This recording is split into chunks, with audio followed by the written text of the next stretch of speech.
Good morning, everybody. It's Melissa.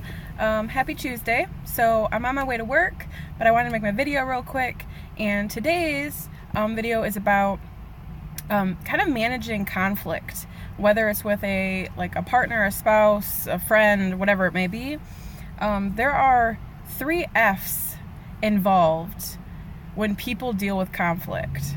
Now, I'm sure that somebody's thinking that one of those F's has to be fuck it. Okay, but it's not. Sometimes we do get into that mode where we're like, you know what, is it even worth it? But fuck it is not really an option. Okay, that might fall into one of the categories as kind of like a sub, I guess, category, but that's not one that you really want to choose. Okay, so the first one is fight. A lot of people, when they are mad about something, upset, they're not getting their way, or whatever it may be, they want to fight. They have so much anger built up that they will say things that they know they shouldn't be saying. They're even maybe getting physically violent. That's a worst case scenario, of course, but whenever in that fight mode, it's like you are not going to stop until you get what you want. Okay, the next one is flight. That's when you immediately just want to leave the situation, whether it be leave the room or leave the relationship altogether or something like that. I tend to do the flight a lot because to me, I don't want any physical, fight kind of stuff going on, of course, and I don't like yelling and shit like that. So to me, I typically fall into the flight where I'm like, you know what? It's not even that important to deal with it. I'm just gonna not deal with it, which is not a good thing, okay? But I'm just saying, I kind of fall in that category. And then the final one is freeze.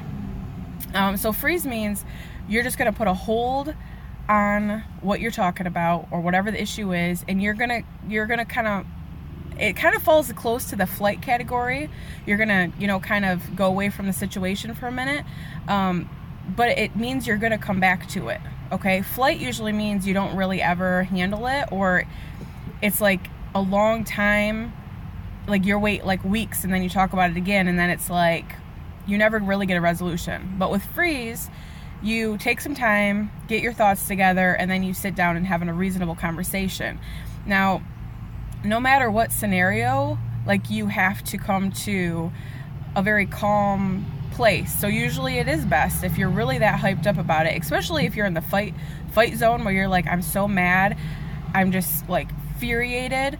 You're better off just taking a few minutes or taking a day even, not talking about it, kind of thinking to yourself about what you want to say, what you want to get out of the conversation when you have it next, and things like that. Now, there are some people who have a very hard time with that.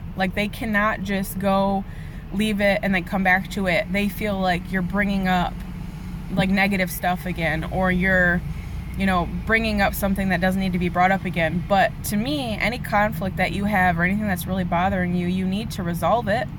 If there's no resolution, the problem is going to keep coming up. So I think that it's very important to be able to come back to it in a day or even an hour if it doesn't even, you know what I mean? The time doesn't really matter as long as you're not waiting weeks and months and years to resolve something. Otherwise, you're just going to hold a grudge about whatever it was.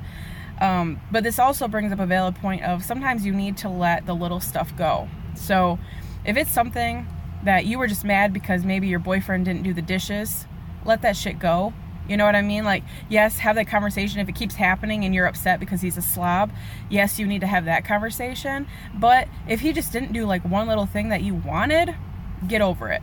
You know what I mean? It ain't that serious. But I'm talking about these really deep-rooted conflicts. Maybe your spouse is making you feel some kind of way. I think it is very important to express your feelings. If you're feeling sad, upset, you just really going through some shit, you need to be able to talk to who you're with about that. And that person might not always understand where you're coming from. You might just say I'm really sad because of this reason. And they're what the fuck are you talking about? Why? They might not understand it. Why are you so sad about this, that, or whatever? But if they care about you, they're going to they're going to listen to you, and they're going to try to help the situation. Now, of course, sometimes there's things that can't be fixed, but just to be able to express your emotions to your partner is super important. So anyways, out of the 3 F's of conflict, don't say fuck it unless it's some little shit that really doesn't matter. But when it comes down to like your feelings, your you have something that you really don't like that's going on, definitely try to resolve those things, because the more they just sit around, it's just worse. I mean, you end up piling problems on top of problems, and then you just hate each other. Whether it even be like a friendship, like deal with those conflicts as they come. Don't wait until there's like a pile of conflicts, and a pile of things that you're so mad about to talk to that person, because at that point you had just made it worse, really. Okay, so anyways, let the little shit go, fix the shit that matters, and do it the right way. Don't ever just start, because you're mad, just start saying shit that is going to hurt that other person, because that's not going to get you anywhere. So anyways, I gotta go to work. I hope you all have a great day, and a shout out to Wizzy and my peeps for getting me my earrings for my birthday. I love them so much. But anyways, I will talk to you guys tomorrow.